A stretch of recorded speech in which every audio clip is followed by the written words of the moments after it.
100 tons of anything in Battletech is awesome. Is that not the question? Is that not true? Well, in this vlog, we're going to explore 100 tons of tank potential with the Behemoth.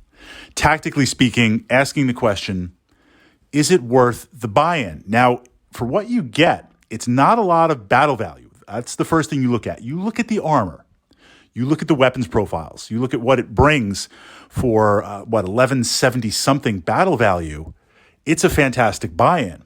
But the challenge with the Behemoth is if it is not used correctly and in certain scenarios, that battle value, whatever it is going to be wasted. It's not even really going to be on the table. And given the extreme trade-off with this tank, it's a lot more vulnerable than you think.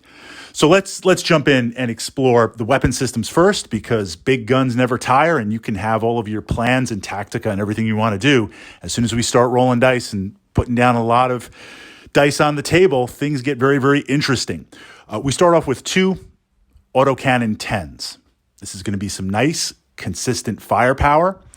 You've got PPC-like damage. You've got good range. You're just going to take that shot every turn, whatever we need to hit. Building on that as we get closer, now you've got multiple LRM 5-packs. And the interesting thing about LRM 5-packs in multiples, yes, it does less of a spread, but you're actually increasing your chances to hit.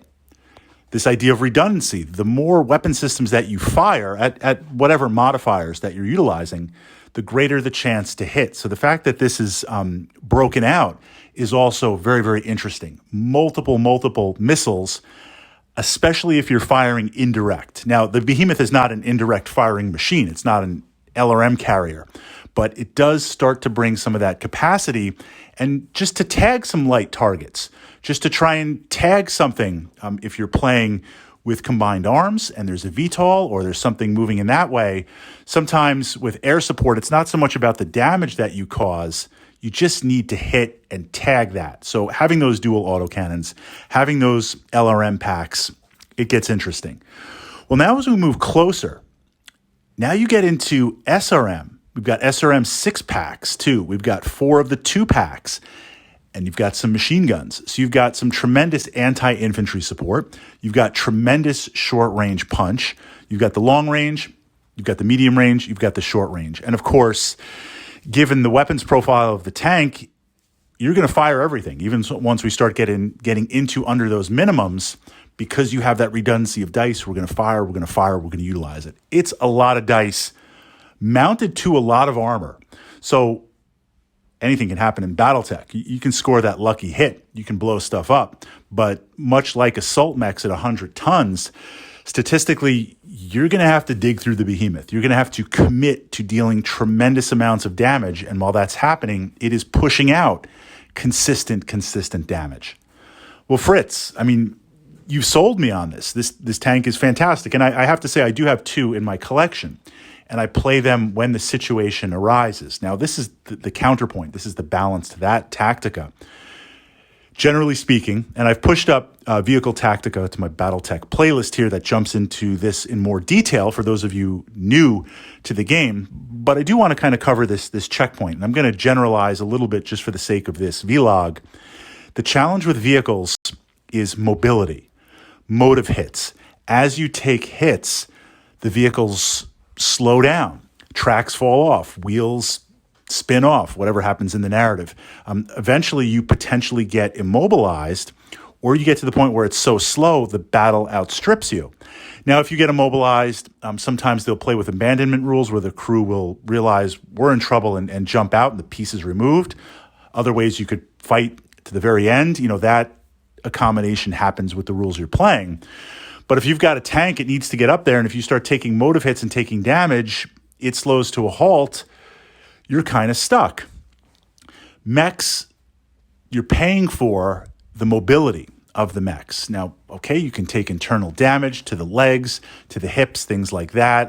Occasionally, terrain will affect if we're playing city fight, city tech. But for the most part, mechs are very, very agile when compared to vehicles. And that's the trade-off in battle value.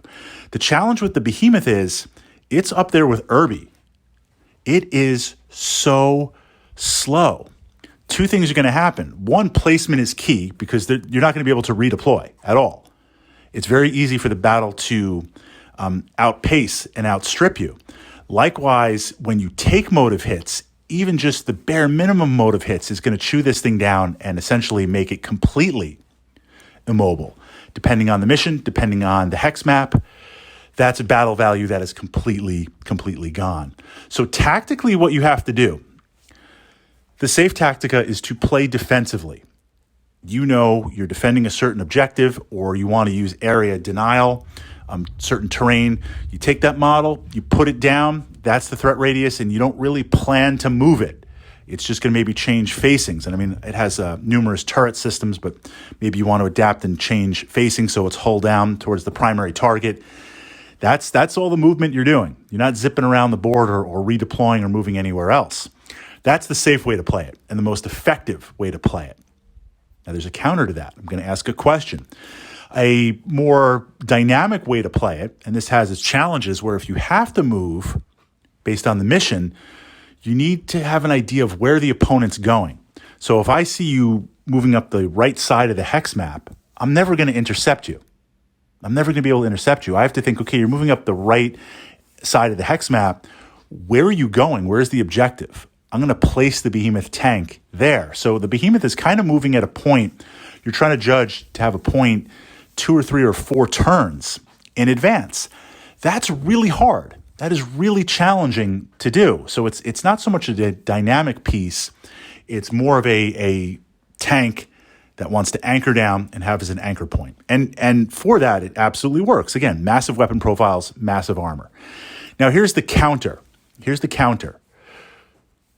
For that battle value buy-in, and I have 2 of these pieces and I play it and I love the tank, but putting the Tactica out there for you to consider, I would say as a mech commander, for that battle value buy-in, if I'm going to go static defenses, if I'm going to go kind of hold down and castle up, you have to have the miniatures. Field guns, infantry support, I can put down a massive amount of field guns and infantry support and spread that out and have that be a static defense point that just for 1/3 the battle value and still put out and be very, very resilient and just flood it with infantry. Well, Fritz, battle value, do both. Have your big tank and your infantry. I mean, that's a possibility too. But you could counter for what you're trying to do with the Behemoth, and what the Behemoth does, you can replicate or exceed that for less buy-in with infantry and field guns.